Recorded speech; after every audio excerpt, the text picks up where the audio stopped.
Hi friends, I am Abhishek. Welcome to my YouTube channel the ocean of Shiksha. तो आज की video में हम क्लास 11th की जो फोर्थ चैप्टर है एग्जीक्यूटिव, जिसे हम हिंदी में कहते हैं कार्यपालिका। क्या कहते हैं हम? कार्यपालिका। तो उसके बारे में हम डिस्कस करेंगे। तो इसमें जितने भी जो एग्जीक्यूटिव होते हैं ना, उसके बारे में हम डिस्कस करेंगे। जैसे कि हमारे prime minister, president, vice president, फिर जैसे हमारे कैबिनेट मिनिस्टर। तो इसके बारे में हम डिस्कस करेंगे कि आखिर एग्जीक्यूटिव मेंबर होते कौन है, एग्जीक्यूटिव का काम क्या होता है, एग्जीक्यूटिव हमारी कंट्री में किस तरीके से फंक्शंस करती है, इन सब के बारे में हम डिस्कस करेंगे आज के चैप्टर में, जो कि हमारा फोर्थ चैप्टर कार्यपालिका। तो अगर हम सबसे पहले अगर समझने की कोशिश करें, जो गवर्नमेंट है हमारी कंट्री में, वो उसके तीन ऑर्गन्स हमें देखने को मिलता है। पहला है लेजिस्लेटिव, दूसरा है एग्जीक्यूटिव और तीसरा है जुडिशरी। यानी कि हमारी कंट्री में गवर्नमेंट के ये तीन ऑर्गन्स हैं जो कि क्या करते हैं, काम करते हैं किसका, एडमिनिस्ट्रेटिव का। सबसे पहले हम बात अगर करें किसकी, लेजिस्लेटिव की, जो कि हमारा फिफ्थ चैप्टर है, उसको हम फिफ्थ चैप्टर में डिस्कस करेंगे लेजिस्लेटिव की। तो लेजिस्लेटिव का काम होता है कानून बनाना। कोई भी कानून अगर बनता है तो किसके द्वारा बनाया जाता है, लेजिस्लेटिव के द्वारा ही बनाया जाता है। एग्जीक्यूटिव के द्वारा, एग्जीक्यूटिव का क्या काम है, जो कार्यपालिका है उसका काम होता है जो भी कानून लेजिस्लेटिव के द्वारा बनाया गया है उसे लागू करना। ये काम होता है एग्जीक्यूटिव का। और जो जुडिशरी का काम होता है वो होता है हमारी लॉ को प्रोटेक्ट करना। तो यानी कि गवर्नमेंट की जो तीन ऑर्गन्स हैं, इन तीनों के फंक्शंस क्या है, हमें अलग अलग देखने को मिलता है। तो सब आज जो हम चैप्टर डिस्कस करेंगे वो सिर्फ एग्जीक्यूटिव के बारे में डिस्कस करेंगे। जो हमारा फिफ्थ चैप्टर होगा वो होगा हमारा लेजिस्लेटिव, और जो सिक्स चैप्टर होगा वो होगा जुडिशरी। ये सब इनके बारे में हम नेक्स्ट चैप्टर में डिस्कस करेंगे। आज सिर्फ हम अपने एग्जीक्यूटिव के बारे में समझने की कोशिश करेंगे। तो एग्जीक्यूटिव गवर्नमेंट का वो ब्रांच होता है, यानी कि वो शाखा होता है, या हम कह सकते हैं वो अंग होता है, जो रिस्पॉन्सिबल होता है किसी भी कानून को या किसी भी पॉलिसीज को पास करने के लिए, यानी कि इम्प्लीमेंट करने के लिए, उसे इन्फोर्स में लाने के लिए, जो कि लेजिस्लेटिव के द्वारा बनाया जाता है।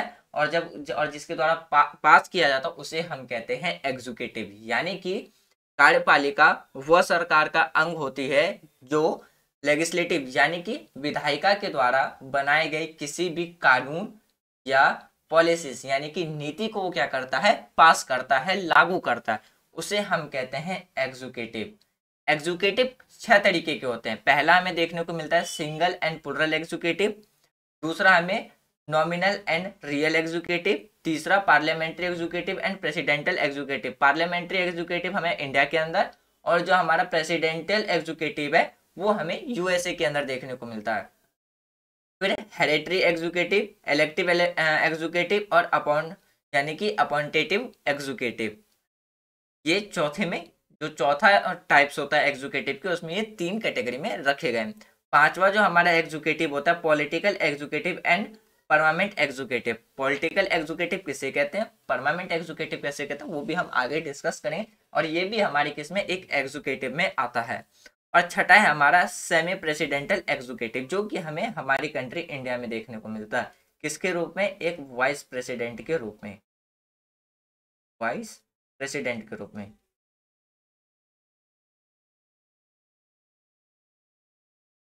प्रेसिडेंट के रूप में।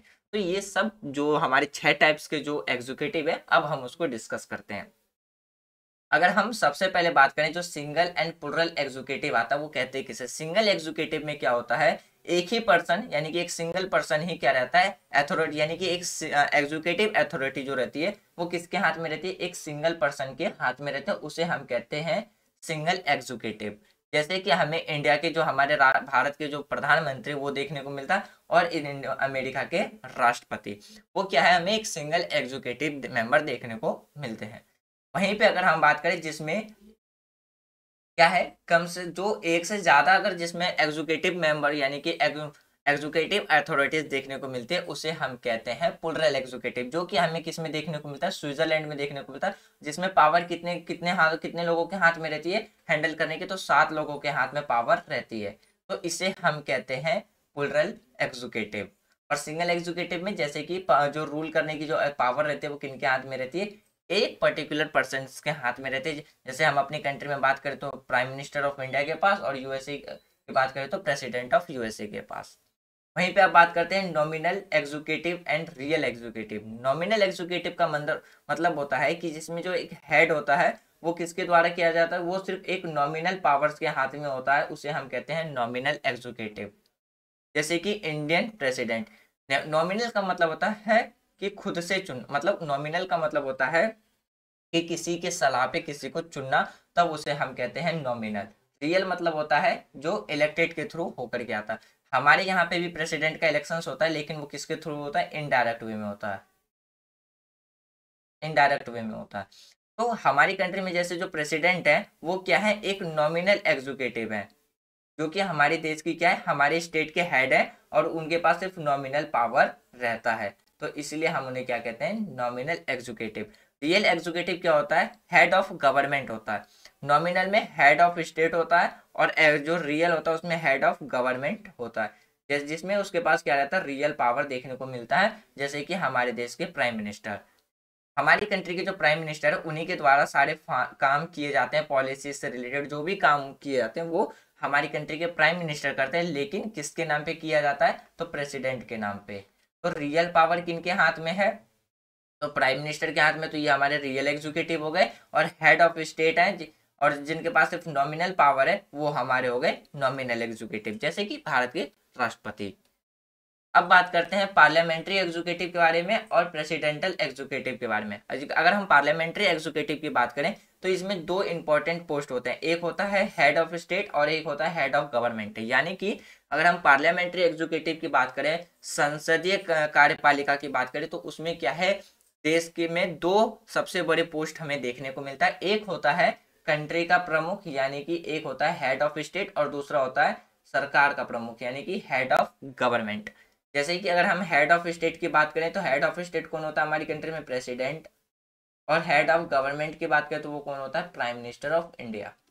तो ये चीज हमें देखने को मिलता है पार्लियामेंट्री सिस्टम में। और इसमें दो पोस्ट देखते हैं, और दोनों पोस्ट अलग अलग लोगों के द्वारा हैंडल किए जाते हैं, यानी कि अलग अलग लोगों के द्वारा पद संभाला जाता है। जैसे कि हमारी कंट्री का जो हेड होगा, यानी कि हमारी कंट्री का जो प्रेसिडेंट होगा वो हेड ऑफ गवर्नमेंट नहीं होगा, और जो हेड ऑफ गवर्नमेंट होगा वो प्रेसिडेंट नहीं बनेगा। तो इसमें क्या है, दो अलग अलग पोस्ट किसके द्वारा संभाली जा रही है, दो अलग अलग पीपल्स के द्वारा संभाली जाती है। तो इसे हम कहते हैं पार्लियामेंट्री एग्जीक्यूटिव। अब बात जैसे कि हमें किस में देखने, इंडिया, ब्रिटेन, जर्मनी, इटली, हमें इन कंट्री में पार्लियामेंट्री सिस्टम देखने को मिलता है, और जहाँ पे दो एग्जीक्यूटिव हमें देखने को मिलते हैं। प्रेसिडेंटल एग्जीक्यूटिव का मतलब होता है इसमें दो पोस्ट तो होते हैं, यानी कि दो इंपॉर्टेंट पोस्ट होते हैं, लेकिन जिसमें हेड ऑफ स्टेट और हेड ऑफ गवर्नमेंट, लेकिन इसको हैंडल कौन करता है, तो सिर्फ एक ही पर्सन के द्वारा हैंडल किया जाएगा। जैसे कि अमेरिका की बात करते हैं या ब्राजील की बात करते हैं। अमेरिका का जो प्रेसिडेंट होगा, जैसे कि जॉन बाइडन जो वहाँ के भी प्रेसिडेंट है, वो अपने गवर्नमेंट के भी हेड है और कंट्री के भी हेड है, यानी कि वो प्रेसिडेंट का भी पोस्ट संभालेंगे, यानी कि हेड ऑफ कंट्री का भी पोस्ट संभालेंगे, हेड ऑफ स्टेट यानी कि कंट्री का भी पोस्ट संभालेंगे, और हेड ऑफ गवर्नमेंट का भी पोस्ट संभालेंगे, हेड ऑफ गवर्नमेंट। तो इस मेथड को हम बोलते हैं, जब एक ही व्यक्ति के द्वारा दोनों पोस्ट संभाली जाती है तो उसे हम कहते हैं प्रेसिडेंटल एग्जीक्यूटिव। और पार्लियामेंट्री में क्या है, दोनों पोस्ट, यानी कि ये जो दो पोस्ट है, ये दोनों पोस्ट किसके द्वारा संभाली जाएगी, अलग अलग पीपल्स के द्वारा संभाली जाएगी। जैसे हेड ऑफ स्टेट हमारी कंट्री में कौन होता है, प्रेसिडेंट, और हेड ऑफ गवर्नमेंट क्या होता है, प्राइम मिनिस्टर। अगर यहाँ पे हम नॉमिनल्स की बात करें तो नॉमिनल्स का मतलब होता है सिर्फ नाम मात्र का पावर जिसके हाथ में होता है उसे हम नॉमिनल कहते हैं। अब बात करते हैं हम हेरेडिटरी एग्जीक्यूटिव के बारे में। इसमें क्या होता है, इसमें हमें मोनार्क सिस्टम देखने को मिलता है, जिसमें जैसे कि अगर हम बात करें जो हमें ब्रिटेन में जैसे देखने को मिलता है, ब्रिटेन में हमें क्या देखने को मिलता है, एक मोनार्क सिस्टम देखने को मिलता है, यानी कि राजतंत्र। राजतंत्र का मतलब ये होता है कि राजा का बेटा ही क्या बनेगा, राजा बनेगा, राजा का बेटा ही क्या बनेगा, राजा बनेगा। तो इस सिस्टम को कहते हैं हम मोनार्क सिस्टम। तो ब्रिटेन के अंदर क्या होता है कि ब्रिटेन के अंदर जो राजा होगा या जो महारानी होगी उसी के फैमिली मेंबर्स क्या बनेंगे, राजा और रानी बनेंगे। तो इस सिस्टम को हम कहते हैं हेरेडिटरी एग्जीक्यूटिव। उसमें फिर आता है एक इलेक्टिव एग्जीक्यूटिव। इलेक्टिव एग्जीक्यूटिव मतलब होता है इन द चीफ एग्जीक्यूटिव इसको इलेक्टेड इनडायरेक्टली और directly by the elected people. यानी कि जो हमें कहाँ देखने को मिलता है, भारत के राष्ट्रपति और यूएसए के प्रेसिडेंट में देखने को मिलता है। इलेक्टिव एग्जीक्यूटिव वो एग्जीक्यूटिव होता है जो कि इलेक्टेड मेंबर्स के द्वारा डायरेक्ट या इनडायरेक्ट वे में जब चुना जाता है तो उसे हम कहते हैं इलेक्टिव एग्जीक्यूटिव। जैसे कि हम हमारी कंट्री में जो प्रेसिडेंट का जो इलेक्शंस होता है वो कैसे होता है,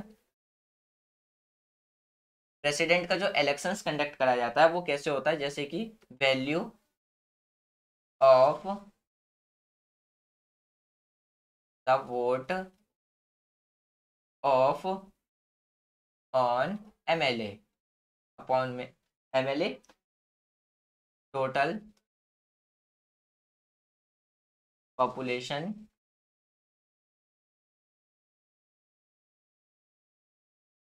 ऑफ स्टेट अपॉन में total number of elected member in state assembly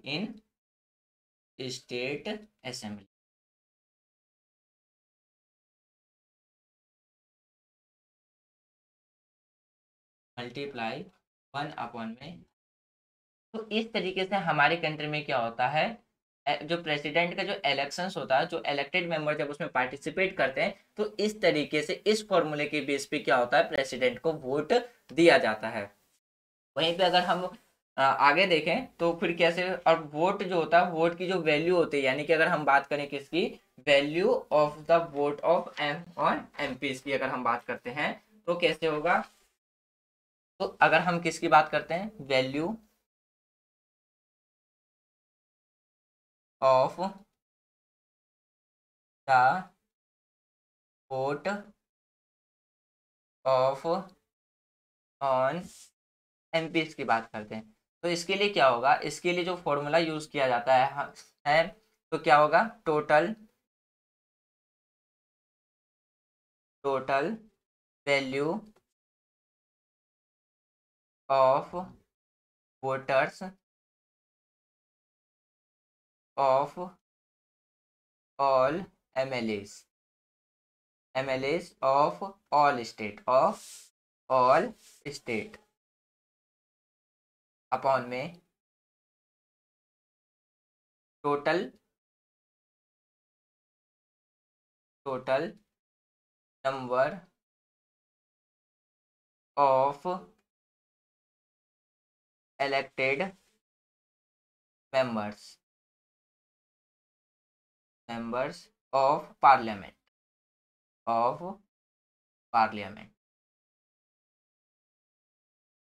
तो इस तरीके से क्या है, एक वैल्यू वोट निकाली जाती है किसकी, एमपीज की, और किस तरीके से वैल्यू ऑफ वोट निकाली जाती है टोटल एमएलए की। तो इस तरीके से ये वैल्यू पुट करके क्या निकाली जाती है, दोनों की जब वैल्यू निकाल ली जाती है तो इस तरीके से ये डिसाइड किया जाता है कि हमारा इलेक्टिव एग्जीक्यूटिव कौन होगा। तो अगर हम इलेक्टिव एग्जीक्यूटिव की बात करें, वो डायरेक्ट या इनडायरेक्ट किसके द्वारा चुनी जाती है, जब पब्लिक के द्वारा चुनी जाती है तो वो हमारे होते हैं इलेक्टिव एग्जीक्यूटिव। अपॉइंटेटिव एग्जीक्यूटिव उसको कहते हैं जो कि क्या किया जाता है, किसी के द्वारा नियुक्त किया जाता है। जैसे कि हमारी कंट्री में जो गवर्नर है जो कि स्टेट का हेड होता है। अभी तक जो हमने स्टेट की बात की थी, स्टेट का वहां पे मतलब था कंट्री,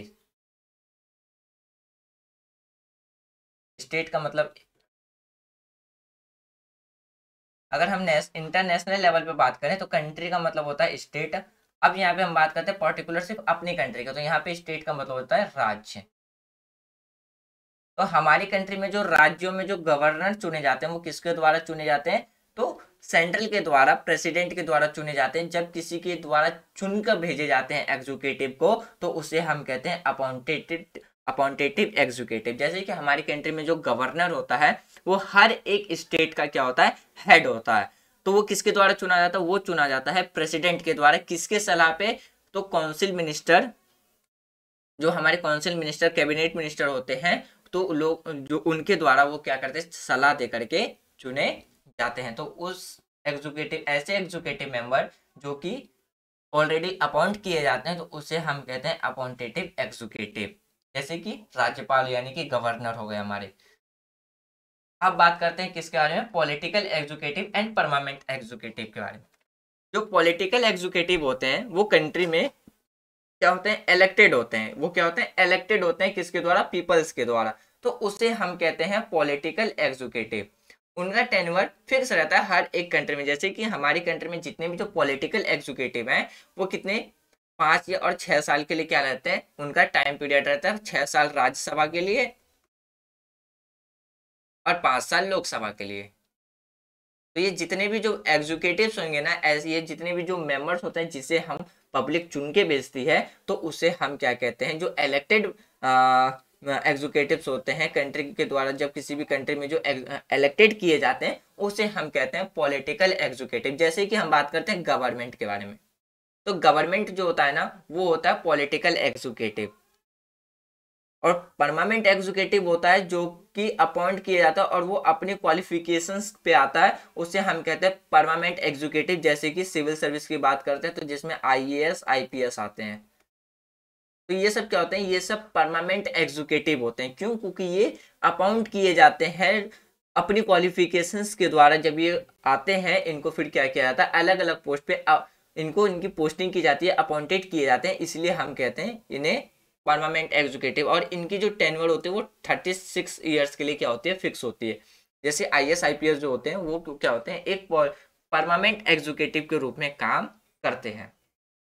अब बात करते हैं सेमी एग्जीक्यूटिव के बारे में। सेमी एग्जीक्यूटिव वो एग्जीक्यूटिव होते हैं जो कि जिसमें प्रेसिडेंट या प्राइम मिनिस्टर क्या करता है? अपनी इक्वल पावर को शेयर करता है। जैसे कि अगर हम अपनी कंट्री में देखें, उसमें क्या होता है कि प्राइम मिनिस्टर और जो प्रेसिडेंट है वो क्या करती है? अपनी इक्वल पावर शेयर करता है। उसे हम कहते हैं वो सेमी प्रेसिडेंटल एग्जीक्यूटिव, जैसे कि हमें फ्रांस, रसिया और श्रीलंका में देखने को मिलता है। अब बात करते हैं किसके बारे में? सेंट्रल एग्जीक्यूटिव के बारे में। सेंट्रल एग्जीक्यूटिव में कौन कौन आते हैं?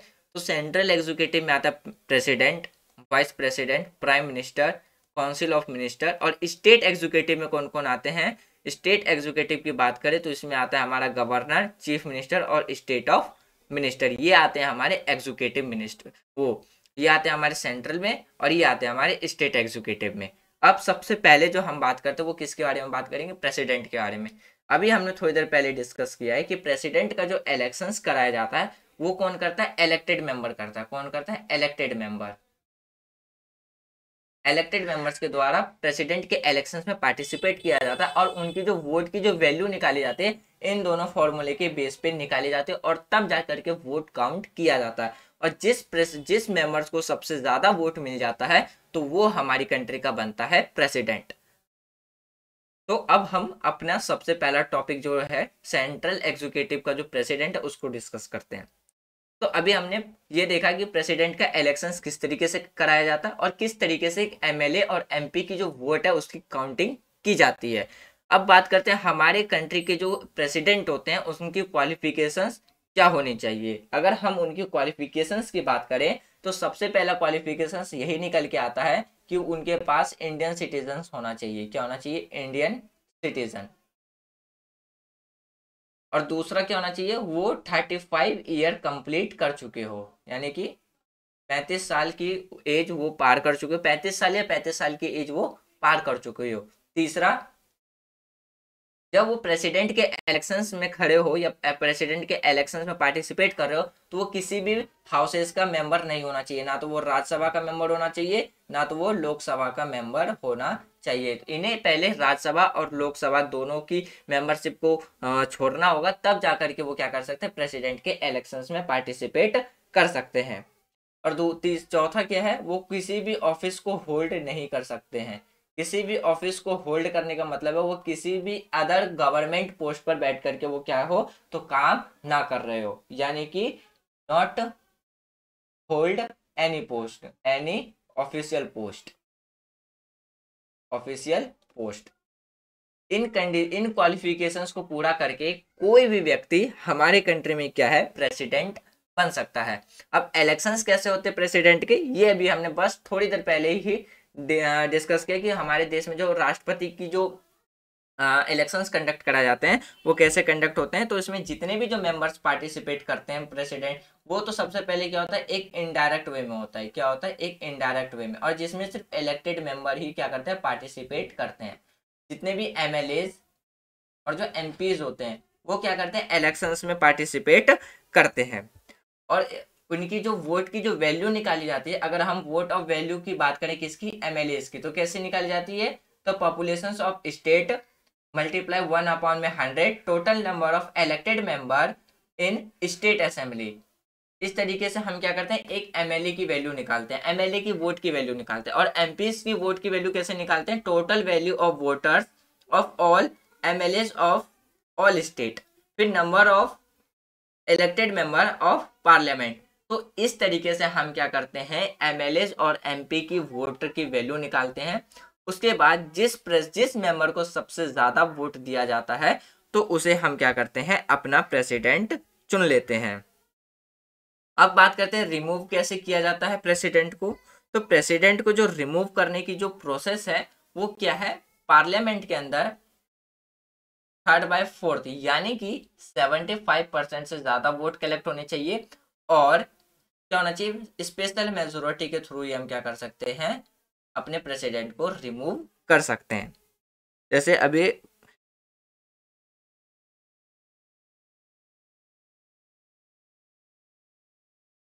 देखो, राष्ट्रपति का जो रिमूवल किया जाता है ना, अभी तक तो हमारी कंट्री में एक भी ऐसे प्रेसिडेंट नहीं है जिन्हें कि उन्हें हटाया गया। तो राष्ट्रपति को हटाने के लिए उनके पोस्ट पे वो तभी हटाया जा सकता है, यानी कि अगर हम बात करते हैं कि अगर राष्ट्रपति को कैसे हटाया जाता है, वो तभी हटाया जा सकता है जब राष्ट्रपति के द्वारा क्या हो, ऐसा काम किया हो गया हो जो अनकंस्टिट्यूशनल हो, यानी कि संविधान का उल्लंघन करके अगर कोई काम किया जाता है, तब राष्ट्रपति के लिए क्या तब राष्ट्रपति के लिए हम वर्ड यूज कर, राष्ट्रपति को हटाने के लिए हम कौन सा वर्ड यूज करते हैं, इम्पीचमेंट, जिसे हम हिंदी में कहते हैं महाभियोग। यानी कि राष्ट्रपति को हटाने के लिए हम किसका वर्ड यूज करते हैं, महाभियोग का यूज करते हैं। इसका मतलब होता है इम्पीचमेंट। इस प्रक्रिया के दौरान, यानी कि जब किसी राष्ट्रपति पे महाभियोग लगाया जाता है यानी कि इम्पीचमेंट लगाया जाता है, तो उसके लिए क्या होता है, वो हम राज्यसभा या लोकसभा किसी भी हाउस में हम इस प्रक्रिया को प्रोसेस कर सकते हैं। और उसके लिए हमें क्या है, 2/3 बहुमत की आवश्यकता होती है। जब हमें राज्यसभा या लोकसभा में 2/3 बहुमत मिल जाती है सरकार को, तब जाकर के प्रेसिडेंट को उनके पोस्ट से हटाया जा सकता है। यदि दूसरे सदन में उन आरोपों को 2/3 बहुमत स्वीकार कर लिया जाता है तो राष्ट्रपति को फिर अपने पद से हटाया जा सकता है। तो इस तरीके से राष्ट्रपति को क्या है, तो हम रिमूव कर सकते हैं, यानी कि हम उन्हें हटा सकते हैं। और प्रेसिडेंट को रिमूव करने के लिए जो वर्ड यूज किया जाता है, तो वहां पे रिमूव नहीं आता है, वहां पे हम यूज करते हैं इम्पीचमेंट यानी कि महाभियोग। तो इस प्रक्रिया के द्वारा हम क्या कर सकते हैं, तो राष्ट्रपति को हटा सकते हैं।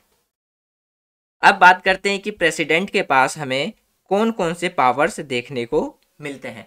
तो प्रेसिडेंट के पास हमें legislative power, executive power, judicial power, financial power और इमरजेंसी पावर, ये 6 तरीके के पावर्स हमें देखने को मिलते हैं।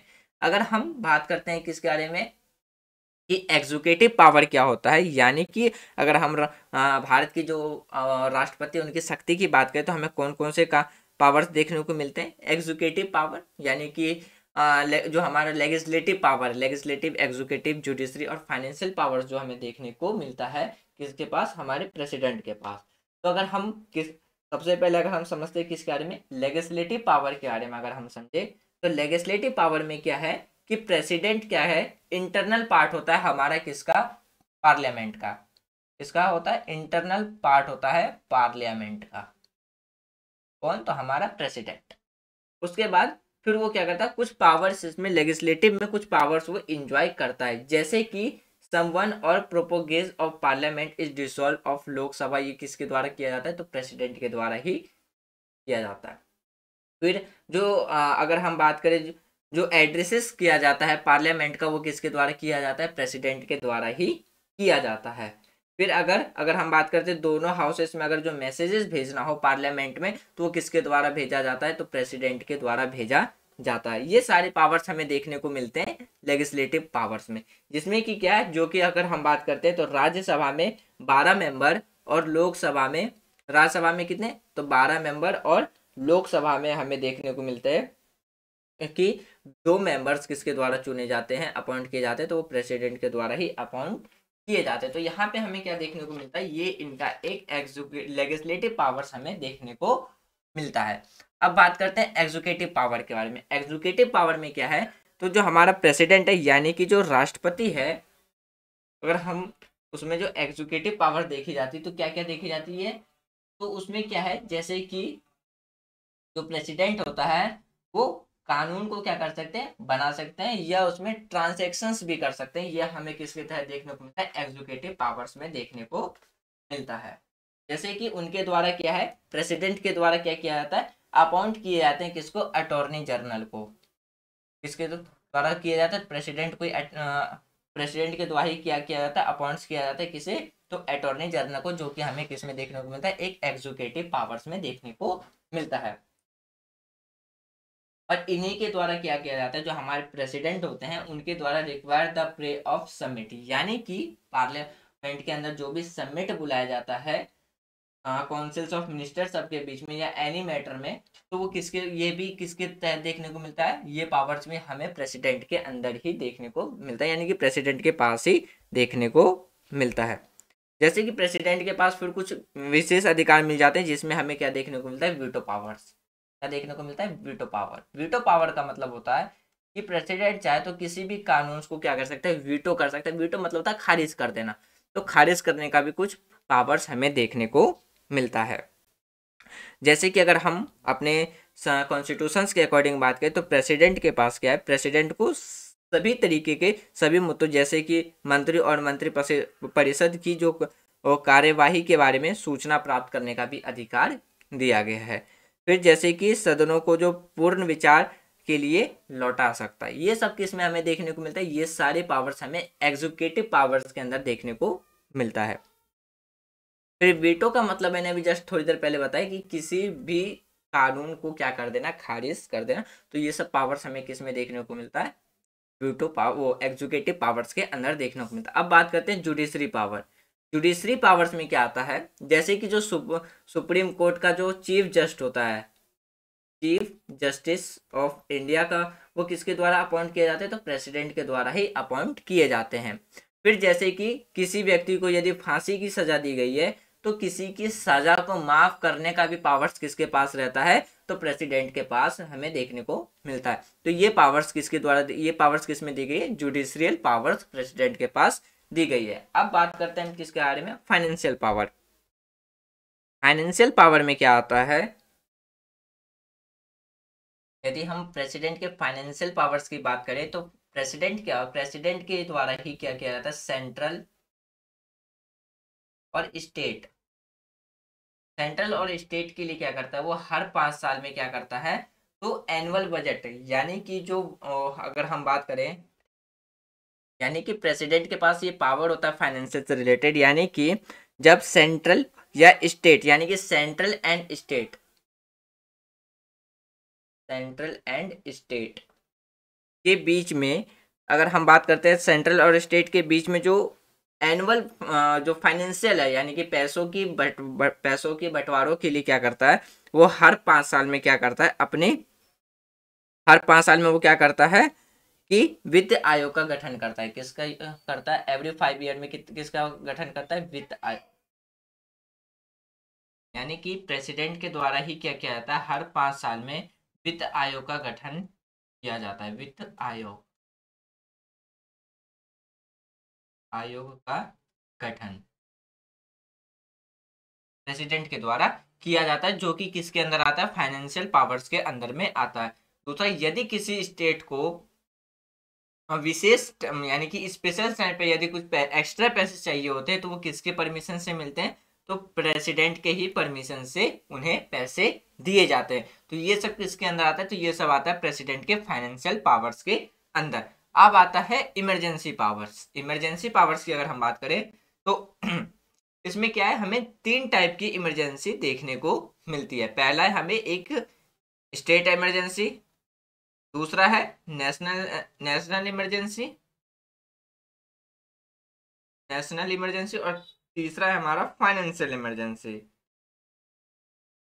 Financial emergency. तो ये तीनों प्रकार के इमरजेंसी जो होते हैं वो किसके अंदर में आते हैं, तो प्रेसिडेंट के पास ही ये तीनों इमरजेंसी से रिलेटेड पावर रहता है। जैसे कि यदि हम बात करें किसकी, आपातकाल यानी कि जो हमारा इमरजेंसी है, यदि हम उसके बारे में बात करें तो हमें क्या क्या देखने को मिलता है।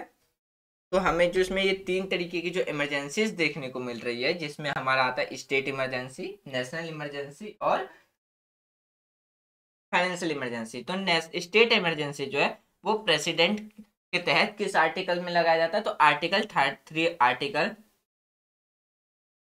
362 के तहत लगाया जाता है। यानी कि जब किसी स्टेट में जो स्टेट गवर्नमेंट है वो फेलियर हो जाती है, तो वहां पे क्या होता है, वहां पे प्रेसिडेंट रूल यानी कि स्टेट इमरजेंसी लगा दी जाती है। यानी कि मान लीजिए, जैसे कि हम सबसे बेस्ट एग्जांपल देखें तो ये जो हमारा जम्मू कश्मीर वाला इलाका है, तो यहाँ पे हमें क्या है, स्टेट इमरजेंसी देखने को मिलती है। मोस्ट ऑफ टाइम वहाँ पे हमें क्या देखने को मिलती है, स्टेट इमरजेंसी। क्यों, क्योंकि वहाँ वो एरिया काफी ज्यादा डिस्टर्बेंस एरिया थी, जिसकी वजह से क्या वहाँ पे स्टेट इमरजेंसी बार बार लगा दी जाती थी आतंकवादी को रोकने के लिए, आतंकवादी अटैक सबको रोकने के लिए क्या है, तो वहाँ पे हर बार मोस्ट ऑफ टाइम क्या है, स्टेट इमरजेंसी लगाई जाती थी। तो ऐसे बहुत से स्टेट है जिसपे ऑलरेडी स्टेट इमरजेंसी लगाई जा चुकी है, हटाई गई है। तो स्टेट इमरजेंसी जो आर्टिकल 362 के तहत आता है वो कब लगाया जाता है, जब वहां पे जो गवर्नमेंट है वो क्या करती है, अनकॉन्स्टिट्यूशनल काम करती है, या वहां की जब गवर्नमेंट क्या होती है, कोलैप्स हो जाती है, तो वहां पे पावर किसके हाथ में आ जाती है, तो सेंट्रल के हाथ में आ जाती है। तो वो होता है हमारा स्टेट इमरजेंसी। अब बात करते हैं किसके बारे में, नेशनल इमरजेंसी के बारे में बात करते हैं। किसके बारे में, नेशनल इमरजेंसी। सॉरी, यहाँ पे जो हमारा, यहाँ पे एक मिस्टेक हो गई, ये 362 नहीं है, ये होगा हमारा 356, 356। या हम अगर बात करते हैं किसके बारे में, सॉरी फ्रेंड्स, यहाँ पे कुछ मिस्टेक हो गई है। ये आता है जो हमारा स्टेट इमरजेंसी, यानी कि अगर हम बात करते हैं किसके बारे में, राज्य आपातकाल के बारे में अगर हम बात करें, तो ये आता है हमारा आर्टिकल 352, 352। आर्टिकल 352 के तहत ही क्या है, किसी स्टेट में क्या लगता है, इमरजेंसी लगता है। यहाँ पे जो नेशनल इमरजेंसी है इसको हम क्या कहते हैं, प्रेसिडेंट इमरजेंसी भी कहते हैं, जो पूरे देश में लागू हो जाती है। तो हम किस और नाम से जानते हैं, president emergency, president emergency, emergency. ये किसके तहत आता है, ये आता है 356 एंड 365 के तहत आता है। ये किस में आता है, 365 के तहत आता है। तो इसमें क्या है कि पूरे कंट्री पे क्या है, इमरजेंसी अप्लाई की जाती है। तो ये कब लगती है, जब अगर वॉर का टाइम हो, ये लगता है वॉर के टाइम पे, या कोई जैसे कि कोविड जैसी जब पेंडेमिक आ जाती है, तो ऐसी कंडीशंस में क्या होता है, हम पूरे राष्ट्र पे, पूरे भारत में क्या होते हैं, जब इमरजेंसी अप्लाई करते हैं तो वो आता है हमारा 336 आर्टिकल के अंदर और 365 में। तो इसमें क्या है कि सारा जो पावर्स होता है ना, वो किसके हाथ में आ जाता है, तो सेंट्रल के हाथ में आ जाता है। और एक चीज और, कि जैसे ही कंट्री में इमरजेंसी पावर अप्लाई होता है, तो उस टाइम पे क्या होती है, एक आर्टिकल 20 एंड 21 को छोड़ करके हमारे सारे फंडामेंटल राइट्स क्या होते हैं, सस्पेंड हो जाते हैं। बस 2 आर्टिकल बचते हैं, एक आर्टिकल 20 और एक आर्टिकल 21। तो हमारे कंट्री में जो नेशनल इमरजेंसी यानी कि जो प्रेसिडेंट इमरजेंसी है, वो करीबन 3 बार लगाए जा चुके हैं, 3 से 4 बार, 3 से 4 बार लगाए जा चुके हैं। जबकि स्टेट इमरजेंसी है वो काफी बार हर एक स्टेट पे अलग अलग टाइम पे लग चुके हैं। और सबसे ज्यादा अगर किसी में लगा है तो वो है जम्मू कश्मीर, और दूसरे नंबर पे है राजस्थान। दूसरे नंबर पे किस पे लगा है, राजस्थान। तो ये 2 ऐसे स्टेट हैं जहाँ पे सबसे ज्यादा स्टेट इमरजेंसी लगाई गई है। अब आता है हमारा तीसरा, फाइनेंशियल इमरजेंसी। फाइनेंशियल इमरजेंसी जो आता है वो हमारा, वो आता है आर्टिकल 360 में, इसमें आता है 360 में। जब देश में फाइनेंशियल स्थिति यानी कि जो आर्थिक स्थिति है वो जब काफी ज्यादा खराब होने लगती है, तब वहां पे जो सारी पावर है वो किसके हाथ में चली जाती है, तो सेंट्रल के हाथ में चली जाती है। यानी कि उस टाइम पे क्या इंपोज हो जाता है हमारा फाइनेंशियल इमरजेंसी। इमरजेंसी अप्लाई होने का मतलब है कि जो भी पावर है स्टेट के पास, जो भी पावर होता है स्टेट के पास, वो किसके हाथ में चली जाती है, सेंट्रल के हाथ में चली जाती है। तो उस टाइम पे इमरजेंसी के टाइम पे क्या है, जो अभी हमारी कंट्री में नॉर्मल टाइम में क्वाइजाई फेडरल देखने को मिलता है, इमरजेंसी टाइम पे वहां पे हमें यूनिटरी सिस्टम देखने को मिलता है। क्यों? क्योंकि उस टाइम जो स्टेट है वो क्या हो जाता है, स्ट्रांग हो जाता है। क्या हो जाता है, स्ट्रांग हो जाता है। तो इसीलिए इमरजेंसी के टाइम पे हमारी कंट्री में फिर क्या देखने को मिलता है, यूनिटरी सिस्टम देखने को मिलता है। और ऐसे हमें क्वाइजाई फेडरल देखने को मिलता है, जिसमें कि यानी कि फेडरल और यूनिटरी दोनों सिस्टम्स हमें देखने को मिल जाती है। तो इसलिए हम कहते हैं कि हमारी कंट्री में क्या है, एक क्वाइजाई फेडरल सिस्टम देखने को मिलता है। तो ये पावर्स हैं किसके पास, प्रेसिडेंट के पास। एक होता है डिप्लोमेटिक पावर। एक कौन सा पावर होता है, एक होता है diplomatic.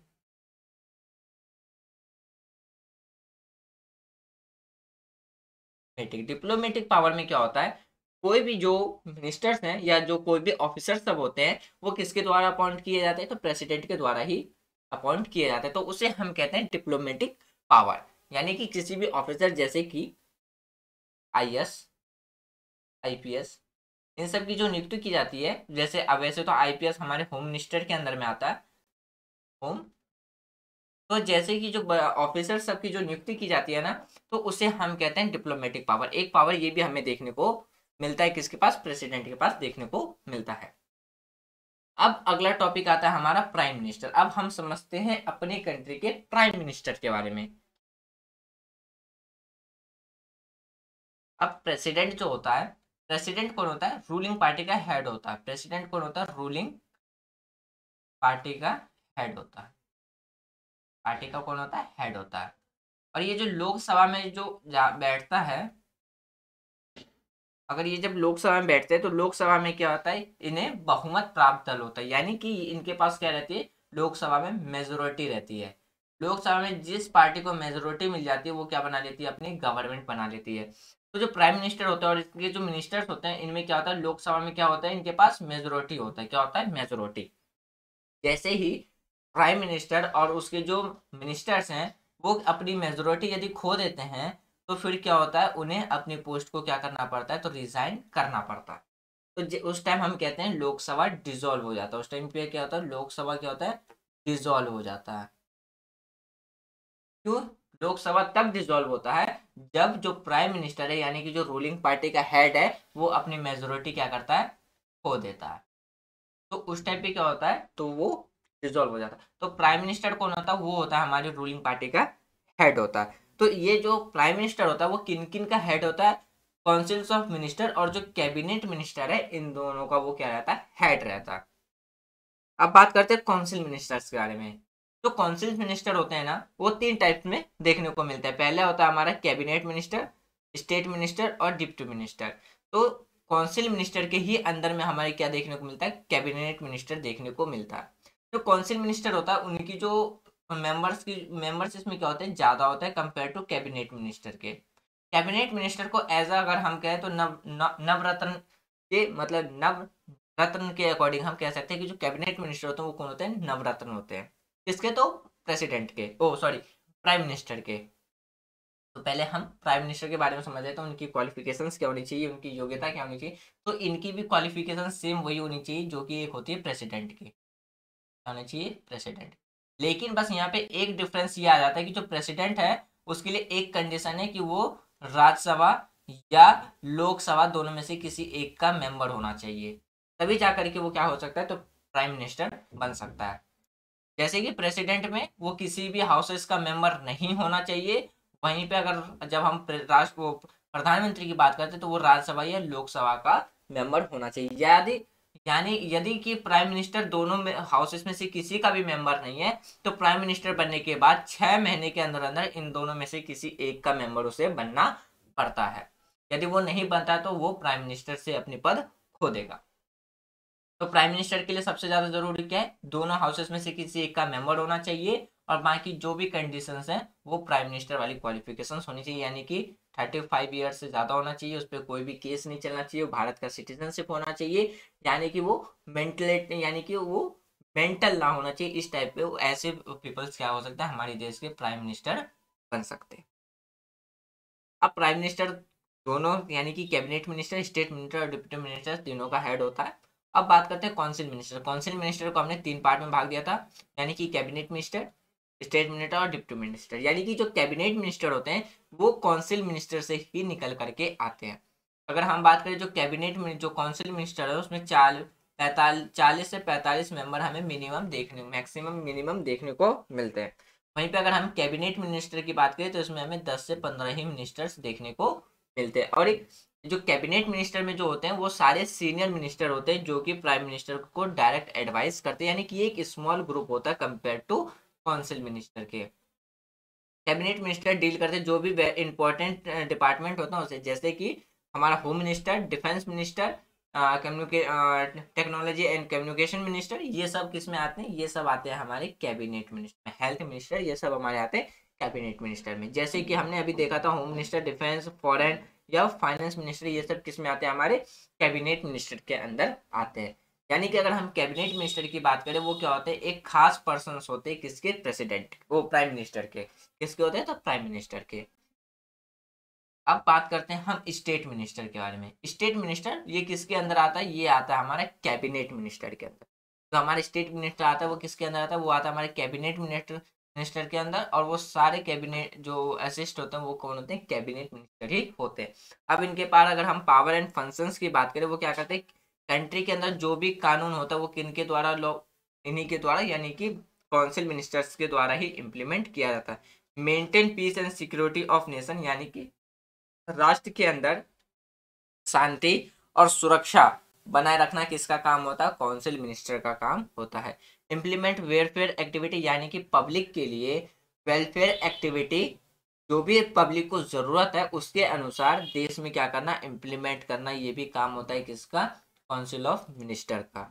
Maintain good relation among the country, यानी कि अलग अलग कंट्री के साथ अच्छे रिलेशंस बना के रखना, ये भी किसका काम होता है, काउंसिल ऑफ मिनिस्टर का। और maintain universal peace and security, यानी कि भारत की जो अखंडता है, एकता है, उसको सुरक्षित करना और अपने ही देश के अंदर शांति बनाए रखना और स्टेट टू स्टेट शांति बना के रखना, सिक्योरिटी करना, ये भी किसका काम होता है, तो काउंसिल मिनिस्टर का काम होता है। अब बात करते हैं सिविल सर्विस के बारे में। आज के टाइम पे बहुत से ऐसे यूथ हैं जो कि सिविल सर्विस एग्जाम की जो प्रिपरेशंस की जा रही है, जैसे कि ये वीडियो जो रिकॉर्ड की जा रही है वो भी उन स्टूडेंट्स के लिए रिकॉर्ड की जा रही है जो कि सिविल सर्विस या जो भी गवर्नमेंट कॉम्पिटिटिव एग्जाम्स की प्रिपरेशंस कर रहे हैं उनके लिए, और जो स्टूडेंट स्कूलिंग कर रहे हैं यानी कि स्कूल में पढ़ रहे हैं उनके लिए भी ये वीडियो क्या रहने वाली, काफ़ी हेल्पफुल रहने वाली। तो जो भी स्टूडेंट आज के टाइम पे सिविल सर्विस की प्रिपरेशंस करते हैं तो वो लोग इसी चीज के लिए करते हैं ताकि वो क्या कर बन सके, एक सिविल सर्विस बन सके, यानी कि वो गवर्नमेंट के ऑर्गेनाइजेशंस का एक पार्ट बन सके और कंट्री के लिए और पीपल्स के लिए वो क्या कर सके, डेवलपमेंट में अपना एक इम्पॉर्टेंट रोल प्ले कर सके। तो इसीलिए हमारी कंट्री में क्या है, एक जो ब्यूरोक्रेसी देखने को मिलती है वो उसे हम कहते हैं परमानेंट एग्जीक्यूटिव। यानी कि आज के टाइम पे हम बहुत से हमारे फेवरेट आईएएस आईपीएस ऑफिसर्स होते हैं जो हमारे लिए as a model, as a role की तरह हमारे लिए काम करते हैं, जिसे हम फॉलो करते हैं कि हम भी प्रिपरेशंस करके एक दिन ऐसे ही ऑफिसर्स बनेंगे। तो उनका जो काम होता है ना वो क्या होता है, सबसे पहले इनके जो अगर हम फंक्शंस की बात करें तो इनका काम होता है लॉ एंड ऑर्डर को या जो भी गवर्नमेंट के द्वारा स्कीम्स बनाई जा रही है उसको अपने डिस्ट्रिक्ट में या जहां वो पोस्टेड है वहां पे इम्प्लीमेंट करना, लागू करना और लॉ एंड ऑर्डर को मेंटेन करना। तो ये काम होता है सिविल सर्विसेज का। और इन्हें परमानेंट एग्जीक्यूटिव इसलिए कहा जाता है, सबसे पहले एग्जीक्यूटिव की बात करें तो इन्हें एग्जीक्यूटिव इसीलिए कहा जाता है क्योंकि ये अपनी योग्यता सिद्ध करके, इन्हें जब ये अपनी योग्यता सिद्ध करते हैं कि ये कैपेबल हैं एक ऑफिसर्स बनने के लिए, जो कि अलग अलग एग्जाम्स के थ्रू अपनी योग्यता सिद्ध करते हैं। जैसे कि अगर किसी को आईएएस बनना है, आईएएस या आईपीएस जैसे जो अधिकारी बनना है उसके लिए वो क्या करते हैं, यूपीएससी का एग्जाम देते हैं। अगर किसी को एसडीएम या स्टेट लेवल पे बात करना है तो हर एक स्टेट का अपना पीसीएस होता है, एसएससी रेलवे तो अलग डिपार्टमेंट में चला जाता है। तो ब्यूरोक्रेसी में सिर्फ ऐसे ही अधिकारी आते हैं जो कि हमारा होता है all India service, central service में देता है और वो स्टेट में सर्विस देते हैं। जैसे कि IAS IPS जो होते हैं वो हर एक स्टेट में अपनी सर्विसेज देते हैं, और जिसे हम कहते हैं ऑल इंडिया सर्विस, यानी कि पूरे भारत में वो अपनी सेवाएं देते हैं। तो क्वेश्चन ये आता है कि आखिर हम इसे एग्जीक्यूटिव इसीलिए कहते हैं, वो अपनी योग्यता जब सिद्ध कर देते, साबित कर देते तो वो कैपेबल हैं एक ऑफिसर बनने के लिए, तब उन्हें अपॉइंट किया जाता है अलग अलग एरिया में। इसीलिए हम कहते हैं इन्हें एग्जीक्यूटिव, और परमानेंट इसीलिए कहते हैं क्योंकि इनका जो टाइम पीरियड है वो क्या रहता है, फिक्स रहता है 36 साल के लिए। वहीं पे अगर हम पॉलिटिकल एग्जीक्यूटिव की बात करें तो वो जिसे या तो वो उसका टाइम पीरियड मात्र 5 साल रहता है, उसके बीच में भी उन्हें क्या है तो उनके पोस्ट से हटाया जा सकता है, तो इसलिए वो पॉलिटिकल एग्जीक्यूटिव में आ जाता है। और ये हमारे आते हैं परमानेंट एग्जीक्यूटिव में। कौन? तो हमारे सिविल सर्विसेज, जिसमें IAS IPS जैसे कि अगर हम ऑल इंडिया सर्विस की बात करें तो उसमें हमारी क्या आते हैं, IAS Indian administrative service, IPS Indian police service और इंडियन इकोनॉमिक सर्विस। ये आते हैं हमारी किस में, ऑल इंडिया सर्विसेज में, जो कि किसके अंडर में काम करते हैं, वो सेंट्रल और स्टेट गवर्नमेंट के अंदर में काम करते हैं, और इंडिया के किसी भी पार्ट या किसी भी डिस्ट्रिक्ट में। इसीलिए हम उसे कहते हैं ऑल इंडिया सर्विस।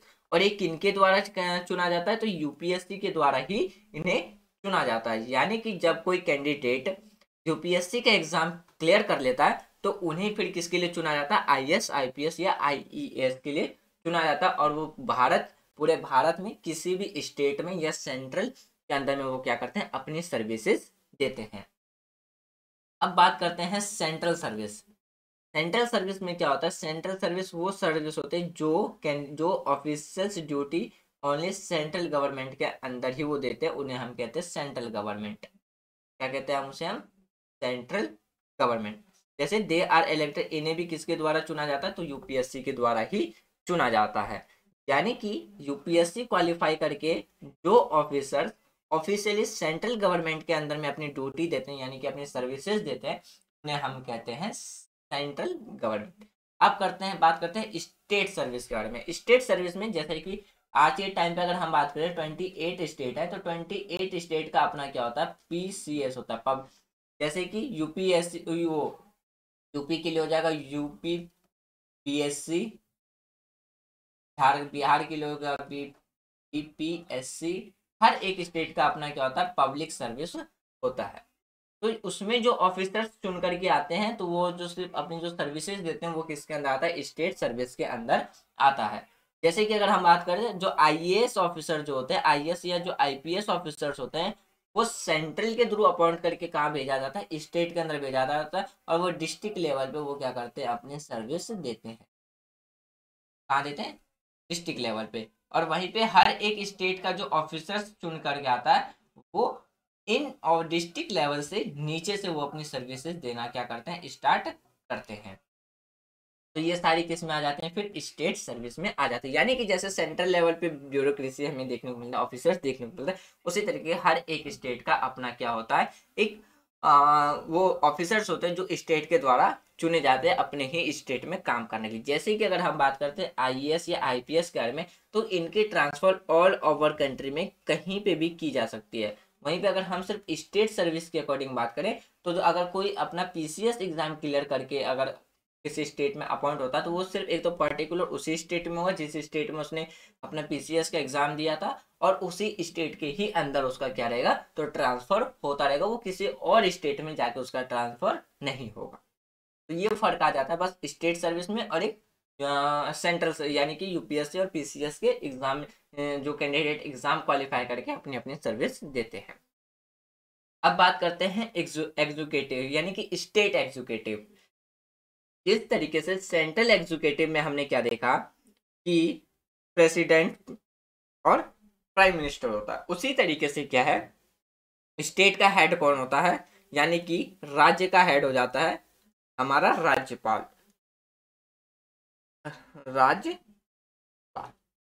और ये हो जाता है हमारा मुख्यमंत्री। तो मुख्यमंत्री कौन होता है, अपनी पार्टी का हेड होता है। कौन होता है, अपनी पार्टी का हेड होता है। तो जो पावर प्रेसिडेंट के पास देखने को मिलते हैं वही सिमिलर पावर हमें किसके पास देखने को मिलते हैं, स्टेट के गवर्नर के पास देखने को मिलते हैं। किसके पास देखने को मिलते हैं, स्टेट के गवर्नर के पास। अगर हम स्टेट की गवर्नर की बात करें तो वो कौन होता है, अपन जिस स्टेट में वो अपॉइंटमेंट होगा वो उसी स्टेट का क्या होगा, हेड होगा।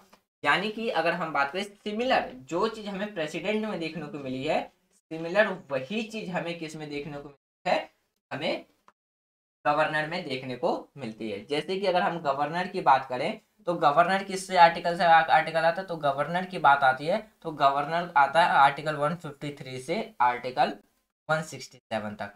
हमारे कॉन्स्टिट्यूशन में जो गवर्नर की बात की गई है वो किसमें की गई है, आर्टिकल 153 से 167 तक। फिर जो जैसे कि अगर हमारे पास अगर जो हमारे प्रेसिडेंट हैं, प्रेसिडेंट की बात कहाँ से कहाँ तक की गई है, अब प्रेसिडेंट की अगर हम बात करते हैं तो वो की गई है आर्टिकल 63 से 71 तक। 63 से 71 तक की बात की गई है किससे, प्रेसिडेंट से ओ सॉरी ये की गई है वाइस प्रेसिडेंट से रिलेटेड। ये किसी की ये की है वाइस प्रेसिडेंट से रिलेटेड, ये वाइस प्रेसिडेंट से रिलेटेड ना कि प्रेसिडेंट से, यहाँ पे मिस्टेक। ये किससे रिलेटेड है, वाइस प्रेसिडेंट से रिलेटेड है। तो आर्टिकल 153 से आर्टिकल 167 किसकी बात करता है, तो हर एक स्टेट के गवर्नर के बारे में बात करता है। जो पावर एक प्रेसिडेंट के पास होती है वही पावर क्या होती है, गवर्नर के पास हमें देखने को मिलती है, सिर्फ स्टेट लेवल पे। ये इनकी पावर कहाँ देखने को मिलती है, ये हमें देखने को मिलती है स्टेट लेवल पे। वहीं पे अगर हम प्रेसिडेंट की बात करें तो प्रेसिडेंट की जो पावर हमें देखने को मिलती है वो कहाँ से कहाँ तक देखने को मिलती है, वो हमें सेंट्रल लेवल पे देखने को मिलती है। तो एक गवर्नर एक या दो से ज्यादा स्टेट का, एक गवर्नर दो या दो से ज्यादा स्टेट का भी गवर्नर बन के रह सकता है। चीफ मिनिस्टर भी वही चीफ मिनिस्टर हमें वही देखने को मिलता है, वो अपनी जो रूलिंग पार्टी होता है उसका कौन होता है, वो हेड होता है। कौन होता है, हेड होता है अपने स्टेट में। तो जिस तरीके से जो काम प्रेसिडेंट और प्राइम मिनिस्टर करता है सेंट्रल लेवल पे, वही सेम काम का कौन करता है, तो चीफ मिनिस्टर और गवर्नर करता है, सिर्फ एक पर्टिकुलर स्टेट में। तो जब प्रेसिडेंट रूल लगाया जाता है ना किसी स्टेट पे, तो पावर्स डायरेक्ट किसके हाथ में आ जाती है, गवर्नर के हाथ में आ जाती है। क्यों, क्योंकि जो गवर्नर अपॉइंटमेंट की जाती है किसी भी स्टेट में तो वो की जाती है प्रेसिडेंट के द्वारा। किसके एडवाइस पे, तो इस जो सेंट्रल लेवल पे जितने भी जो मिनिस्टर्स हैं ना, तो उनके एडवाइस पे की जाती है। यानी कि काउंसिल मिनिस्टर के एडवाइस पे क्या किया जाता है, तो प्रेसिडेंट गवर्नर को हर एक स्टेट में अपॉइंटमेंट करता है। जैसे कि सेंट्रल लेवल पे जो हमें दो पोस्ट देखने को मिलते हैं, इसमें कि क्या है, एक हेड ऑफ स्टेट होता है और एक हेड ऑफ गवर्नर होता है, हेड ऑफ पार्टी होता है। यानी कि हेड ऑफ रूलिंग पार्टी होता है। कौन होता है, रूलिंग पार्टी। तो हेड ऑफ स्टेट प्रेसिडेंट हो जाता है और रूलिंग पार्टी का हेड पीएम हो जाता है। तो सिमिलर यही चीज हमें कहाँ देखने को मिलती है, स्टेट पे देखने को मिलती है। कहाँ देखने को मिलती है, स्टेट में। तो स्टेट का हेड हो जाता है गवर्नर और रूलिंग पार्टी का हेड हो जाता है सीएम। बाकी सारी सिमिलर वही पावर हमें प्रेसिडेंट गवर्नर के पास भी देखने को मिलती है, legislative power, executive power, judiciary power, और फिर हमारा ये कुछ पावर्स है जो हमें गवर्नर के पास देखने को मिलती है। और गवर्नर किसके द्वारा अपॉइंट किए जाते हैं, तो ये किया जाता है प्रेसिडेंट के द्वारा। यहाँ पे एक इम्पोर्टेंट करने वाली बात ये है कि जो हमारा 17th कॉन्स्टिट्यूशन अमेंडमेंट एक्ट था जो कि हुआ था 1956 में, इसमें क्या कहा गया था कि एक गवर्नर, जो गवर्नर है वो दो या दो से ज्यादा स्टेट का गवर्नर हो सकता है, टू और देन टू। यानी कि एक स्टेट, यानी कि एक गवर्नर दो या दो से ज्यादा स्टेट का गवर्नमेंट हो सकता है। इसके पास हमें सेम प्रेसिडेंट वाले ही पावर्स देखने को मिलते हैं। कौन कौन से, तो एग्जीक्यूटिव पावर, इलेक्टेड पावर, और जो फिर हमारा जो executive power, legislative power, executive, फिर हमारा जुडिशरी पावर। तो जैसे कि अगर मान लीजिए किसी स्टेट में, किसी स्टेट में मान लीजिए ये स्टेट है, मान लेते हैं इसमें एक एक्स पर्सन ने क्राइम किया और हाई कोर्ट ने इसको सजा दे दी, तो ये जाएगा गवर्नर के पास कि ये इसकी फांसी की सजा माफ कर दे। तो गवर्नर चाहे तो इसकी फांसी की सजा माफ कर सकता है, नहीं तो छोड़ सकता या कैंसिल कर सकता है। लेकिन ऐसा नहीं है कि अगर सुप्रीम कोर्ट ने किसी को फांसी की सजा दी तो गवर्नर उसको माफ कर देगा, नहीं। ये पावर सिर्फ प्रेसिडेंट के पास आ जाता है, गवर्नर के पास नहीं। गवर्नर के पास अगर जुडिशरी पावर में आता है तो वो सिर्फ किस में आता है, तो हाई कोर्ट से रिलेटेड आता है। क्यों, क्योंकि गवर्नर ही हाई कोर्ट का जो चीफ हाई कोर्ट जज होता है उसको अपॉइंट करता है। इसके एडवाइस पे तो चीफ मिनिस्टर और उनके जो काउंसिल मिनिस्टर होता है उसके एडवाइस पे। और गवर्नर को ओथ कौन दिलाता है? तो गवर्नर को अगर ओथ दिलाने की बात आती है तो हाई कोर्ट का जो चीफ जज होता है वो ओथ दिलाता है। और प्रेसिडेंट को कौन दिलाता है? तो चीफ जस्टिस ऑफ इंडिया जो है वो ओथ दिलाते हैं। फिर वही हमारे पास प्रेसिडेंट के पास वही एग्जीक्यूटिव, लेजिस्लेटिव, फाइनेंशियल और जुडिशरी पावर देखने को मिलता है। तो फ्रेंड्स ये था हमारा आज का डिस्कशन जिसमें हमने सिर्फ एग्जीक्यूटिव के बारे में समझा। अब सबसे पहले हम समझते हैं जो एग्जीक्यूटिव है वो आर्टिकल किस आर्टिकल से आता है, ये अभी तक हमने स्टार्टिंग से लेके अभी तक कहीं डिस्कस नहीं किया, तो वो भी मैं बता देता हूँ। जो यूनियन एग्जीक्यूटिव है ना, जो हमारे यूनियन एग्जीक्यूटिव वो कहाँ से कहाँ तक आते हैं? वो आते हैं आर्टिकल जो कि हमारे कॉन्स्टिट्यूशन के 5th पार्ट में। कॉन्स्टिट्यूशन के किस पार्ट में? 5th पार्ट में। कॉन्स्टिट्यूशन के 5th पार्ट में, और आर्टिकल है 53 से 58 तक, सॉरी 52 से 58 तक किसके बारे में बात की गई है हमारे कॉन्स्टिट्यूशन में? तो जो यूनियन एग्जीक्यूटिव है उसके बारे में बात की। ये एक बेसिक सा चीज था जो मुझे स्टार्टिंग में बता देना चाहिए था, वो माइंड से स्लिप हो गया, इसलिए मैंने लास्ट में बता दिया। तो यहाँ से एक क्वेश्चन बन सकता है जनरल नॉलेज से कि जो एग्जीक्यूटिव है, जैसे कि कोई भी हमसे पूछ सकता है कि आप एग्जीक्यूटिव चैप्टर पढ़ रहे हैं तो आप मुझे ये बताइए कि कॉन्स्टिट्यूशन के किस पार्ट में यूनियन एग्जीक्यूटिव आता है और किस आर्टिकल से किस आर्टिकल था। तो इसका आंसर हो जाएगा 5th कॉन्स्टिट्यूशन के 5th पार्ट में, और आर्टिकल 52 से 58 तक हमारा यूनियन एग्जीक्यूटिव के बारे में बात की गई है। तो फ्रेंड्स मुझे उम्मीद है कि आज जो भी हमने चैप्टर 4 में डिस्कस किया एग्जीक्यूटिव से रिलेटेड वो आपको पूरी तरीके से समझ में आ गया होगा। यदि कोई डाउट्स हो तो आप अपने डाउट्स कमेंट बॉक्स में लिख देना, उसे हम जो हमारा 5th चैप्टर है लेजिस्लेटिव उसमें हम डिस्कस कर लेंगे, तब हम अपना नेक्स्ट चैप्टर स्टार्ट करेंगे। तो थोड़ा सा जो भी मिस्टेक हुआ था बीच में, जैसे कि प्रेसिडेंट से रिलेटेड जो मैंने थोड़ा सा मिस्टेक हो गया था यहाँ पे, तो उन सब के लिए सॉरी। और मुझे उम्मीद बाकी आप सबको जो भी डाउट हो वो आप कमेंट बॉक्स में लिख देना। तो आज की वीडियो में जो हमने डिस्कस किया था, क्या क्या डिस्कस किया था? स्टेट एग्जीक्यूटिव के बारे में समझा, सेंट्रल सर्विस के बारे में समझा, फिर हमने सिविल सर्विस के बारे में समझा, फिर हमने पावर एंड फंक्शन समझा काउंसिल मिनिस्टर का, स्टेट मिनिस्टर के बारे में, cabinet minister, council minister, prime minister, president, power and functions of president, फिर central executive, state executive, semi presidential executive के बारे में समझा। अगर हमारी कंट्री की बात आती है कि सेमी प्रेसिडेंटल एग्जीक्यूटिव में कौन होगा, तो वो होगा वाइस प्रेसिडेंट। कौन होगा? वाइस प्रेसिडेंट, जो कि हमारे राज्यसभा के भी क्या होते हैं, तो हेड होते हैं। फिर हमने पॉलिटिकल एग्जीक्यूटिव, परमानेंट एग्जीक्यूटिव समझा, फिर अपॉइंटेटिव एग्जीक्यूटिव, इलेक्टिव एग्जीक्यूटिव, हेरेडटरी एग्जीक्यूटिव, फिर हमने parliamentary executive and presidential executive के बारे में समझा, सिंगल एंड नॉमिनल एग्जीक्यूटिव के बारे में समझा, और रियल एग्जीक्यूटिव के बारे में समझा। और एग्जीक्यूटिव किसे कहते हैं, टाइप्स ऑफ एग्जीक्यूटिव किसे कहते हैं, ये सब हमने आज की वीडियो में डिस्कस किया है।